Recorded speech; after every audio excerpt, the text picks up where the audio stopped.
At precisely the time Australia needs a robust construction industry to build desperately wanted housing, in Victoria there's a major crisis unfolding. The industry regulator, a vital arm of the state government, seems to have given up doing its job. It's called the Victorian Building Authority, or VBA, and it's supposed to protect consumers from dodgy construction companies and tradespeople. On assignment for 60 Minutes, the Today Show's Christina Ahern reports the VBA's inaction is a crushing hammer blow for people trying to build a roof over their heads. This is as bad as it gets. It has to be replaced. It's completely rotted at the bottom. After 45 years in the construction industry, there's not much Phil Dwyer doesn't know about building. The unbelievable thing here is people are still living amongst this mess. I find that staggering. By reputation, he's a super bloke, but he's not superhuman. Look at that. It just came off. Yeah. Your bare hand. Today, though, using only his bare hands, Phil wants to show how easy it is to demolish a modern residential apartment block in Melbourne's southeast. So what has to happen here? It's all got to be replaced. It's got to be rebuilt. This shoddy building by Shangri-La Constructions went up only a decade ago, but is now crumbling before our very eyes. I just think it's so embarrassing for our industry. Clearly, we've got an issue. Phil says there are buildings like this all over the country. Anger is growing over the collapse of residential construction giant Porter Davis. But especially in Victoria, because the construction industry is in crisis. Buy a $500,000 apartment, what do you get? Nothing. If anyone understands that devastation, it's Anne. She'd hoped these townhouses would one day be home for her entire family. But 15 months after construction, what she uncovered crushed that dream. 50 defects, a direct result of shoddy workmanship, including significant water damage, dangerous cladding, and walls that weren't fireproofed, which could have been catastrophic. How much has it impacted your life? It's impacted our health. It's taken away from time that I should be spending with my children. So it has devastated us. And what about the builder? He's continuing to build. He's still out there. The one place Anne should have been able to turn to is a bigger mess than our worst construction sites. In Victoria, the buck should stop here. It's called the Victorian Building Authority, or the VBA. It's the government watchdog set up to rid the industry of dodgy builders and plumbers. But it's simply not doing its job. And their own employees say the culture within is dangerously toxic. They are our regulator. They're supposed to look after compliance, and unfortunately they fail that test completely. In what way are they not doing their job? While we've got more than 20,000 builders in Victoria, most of them do the right thing, but there's a huge element that are doing the wrong thing because they can get away with it. And tragically, they are. Back in 2018, Anne wholeheartedly believed the watchdog had her back and was confident she was doing the right thing with her home builder. How did you go about choosing the builder? We checked the VBA website to make sure that he didn't have any disciplinary action against him, and that's how we ended up going with him. At what stage did it reach a head with the builder? Well, it reached a head when we wanted a waterproofing specialist to go on site because we were very concerned about those walls, and he refused us access. The builder went even further, locking Anne out.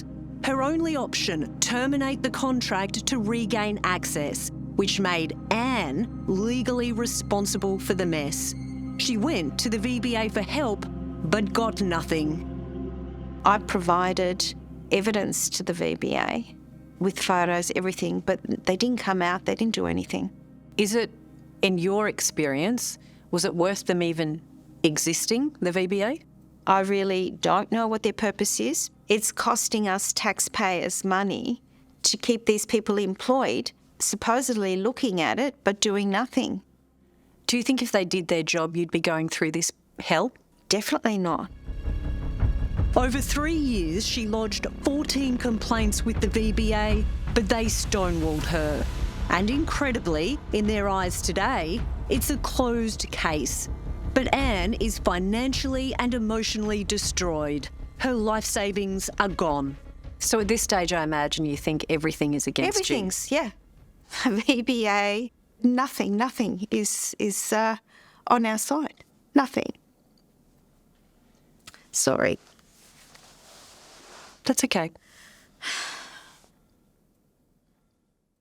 If you buy a motor car tomorrow, if anything goes wrong with it, you take it back to the dealer, it's fixed immediately. Whereas with a house, you can spend $500,000 or $1 million on a house. And something wrong with it? Oh, well, fix it. That's your problem. Give me a break. Unlike Anne, Tamara Railton Stewart's home looks complete, but it's round 2 for the build and the bill, which is now enormous. The first attempt was a complete disaster. It was such a bad job, there was no hope of repair. Incredibly, it had to be demolished and rebuilt by a new builder, leaving another innocent homeowner financially crippled.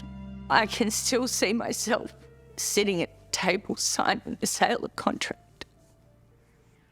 The worst decision of my life. Her ordeal began 8 years ago when she purchased her apartment off the plan. It's been a lifelong dream to own a piece of dirt in Australia. So I'd been saving for my first home since I was 12. So you were finally going to realise the great Australian dream. Yeah, I thought I had it in the grasp of my hand and I was really proud. Sadly, 6 weeks after this photo was taken, elation turned to despair. There was a hole in the roof where the drain pipe should be, so when it rained, the whole place flooded. And that was just the beginning of the neglect and the mountain of defects. The builder? Once again, Shangri-La Constructions. Ironically, when Tamara confronted them, they threatened her. The representative from the building company said, "We're not going to fix it. If you want us to fix it, take us to court." I knew at that moment I was up for the fight of my life. But I didn't think it would be millions and millions of dollars spent fighting it. Two of the most dangerous defects were the water damage, which led to this toxic black mould, and the cladding, a fire risk which made the building one of the most dangerous in the state. 80% of our building was covered in highly flammable EPS. It's the polystyrene that you find in packaging when you buy a TV, basically. What about the health problems? Has there been any? Lots. My little girl was diagnosed with asthma as a direct effect of the mould. How does that make you feel as a mum? Heartbroken. When was the decision made that this building's so bad, it needs to be demolished and you need to start again? Late 2020. While also paying for mortgages, we had to pay for alternative accommodation. To have the building demolished and rebuilt, we had to get a $2.1 million strata loan that is currently costing us $200,000 a year in interest. Tamara and the other owners in her block refused to give up. They paid for independent reports to prove to the VBA that their building was a disaster. And what are these reports up here? Okay, so there's lots. We have facade, we have mould, we have structural, we have fire, we have building. And how many of these do the VBA have? Every single one. Over $100,000 worth of expert reports. In 2020, the VBA confirmed they had received all these reports into the many defects. But after Tamara asked repeatedly why Shangri-La was still in operation, she received an astonishing admission of incompetence. The watchdog had lost all but one of the reports. How did you feel when you received that communication? Destroyed. We're meant to be able to buy the Australian dream. You'd think you'd have protection, but you've got none. No one's doing their job. It's horrifying.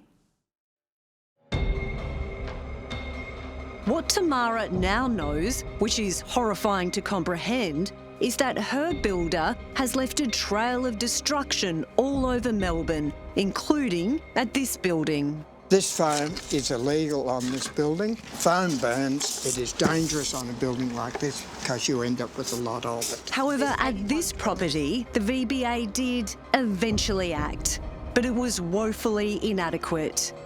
Shangri-La was hit with a small fine and 3-month suspension, which was quashed on appeal. The company has recently gone into liquidation, but some in the family business are still building under another name, SLC Bayside. And how we haven't had more consumers that have been put to the edge, I don't know. But as you're about to see, it's no surprise the VBA is failing and bad builders are getting away with it. The watchdog's own inspectors say they've been pressured to cut corners to meet unrealistic and dangerous targets.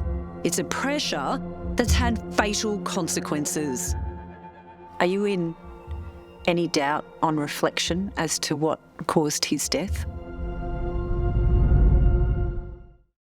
I mean, this is ridiculous. The stress in Rob Carkett's voice You tell me how long I should or shouldn't be on site now. haunts his widow, Andrea Holden. I think it's really unrealistic and unfair. She still can't understand how it got so bad. Rob was an inspector with the Victorian Building Authority, but he became so overwhelmed by the way he was treated that 12 months ago, he took his own life. Rob loved his job. His job was his life. He didn't want to be anything else. No. I remember being in the middle of the outback in the USA, and he said to the guy who owned the motel that we stayed at, "Do you know you've got a problem in the bathroom?" And the guy actually said to him, "Rob, you're on holidays. You don't need to do inspections here." What was his personality like? He was a very, very big personality, very full of life. Rob, along with 40 highly skilled building and plumbing inspectors, was employed by the watchdog to weed out non-compliant work on building sites. We've been told VBA management was more interested in being seen to be doing the right thing rather than actually doing it. It meant the inspectors were left in the impossible position of not being able to do their jobs properly. What was Rob's main worry at work that he was communicating to you about the VBA? His main worries were the KPIs, So inspection targets. inspection targets, numbers. I felt very stressed for him because when he'd leave for the day, you would never know what the day would bring. For him to say he wasn't coping, for him to say he was stressed, for him to have to go to work every day, or like we used to say, go to war, to me, it's unforgivable. And it's just not fair. The inspectors were pressured to complete around 60 inspections a month, regardless of the faults they found. It came after the Victorian government in 2020 ordered the VBA to increase the number of inspections of new buildings. I'm talking Right. about builders, making Yes. sure builders live up to the standard. Build work up. good product, is that what you're Correct, talking about? Correct. Yeah, And the absolutely. buck stops with the VBA. Well, of course it does. Is the Victorian Building Authority broken? No, I'm not here to say that. That's your question, and I'm not here to say yes to that. My And answer it is not yes. seems the Premier Daniel Andrews actually believes that the VBA are doing their job, tidying up the industry. But the inspectors we've spoken to disagree. They say the workload is unmanageable and the VBA simply don't care. They'd have problems with management if they didn't meet their targets. So there'd be consequences. He was so particular and he couldn't shortcut jobs. Did he feel like he was being pressured into shortcuts? Of course. They were all being pressured not to do their jobs. Those 3 sites not ready. Rob Carkett was motivated by making sure the buildings he inspected were properly constructed. But when he defended his work to his managers, he was ignored. I'm trying to come on my backside because I think you're becoming unrealistic with your expectations. So a lot of this is Rob's correspondence with the VBA. Yes, it is. Rob documented every single detail of his work to protect himself, believing he was a target. He feared he would be managed out of a job. He was trying to fight to do his job. And for him not to be able to do what he was employed to do was heartbreaking. Did you tell him just to leave? I told him to leave. And he said, Andrew, there's a lot of people relying on me and I can't let go. I've got a diary full of inspections. Yesterday I went to 7 jobs. And so he's quite desperate in this email to the union. He is. Rob was a Yes, member of the very union much so. and he told them of his struggles in many emails. Put simply, it is much easier to overlook building issues than to find and deal with non-compliances. The union was so concerned it informed the VBA managers, raising their fears they were worried someone was going to take their own life. Tragically, the union was right. I was devastated.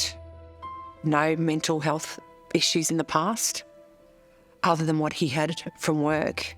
So in my mind, they caused his death. I had so much anger because it was only work to me. But to him it was important. Rob's story is not unique. 60 Minutes has spoken with 5 former and current VBA inspectors, too scared to speak publicly, except for this man. How would you describe the culture of the VBA? I think in one simple word, toxic. What kind of pressure was on inspectors in terms of numbers? It had an enormous amount of stress. To put KPIs on inspections is ridiculous because one site, a permit might be for 30 duplex units and another permit might be for a small 2-bedroom unit. It's still only one inspection. Why not someone like you just do that and achieve the high numbers and not worry about the quality? I just don't think it's in some people's DNA to do that. Inspectors say they were encouraged to cut corners, often not even visiting building sites, instead relying on FaceTime videos to get the job done faster, a potential breach of the Building Act.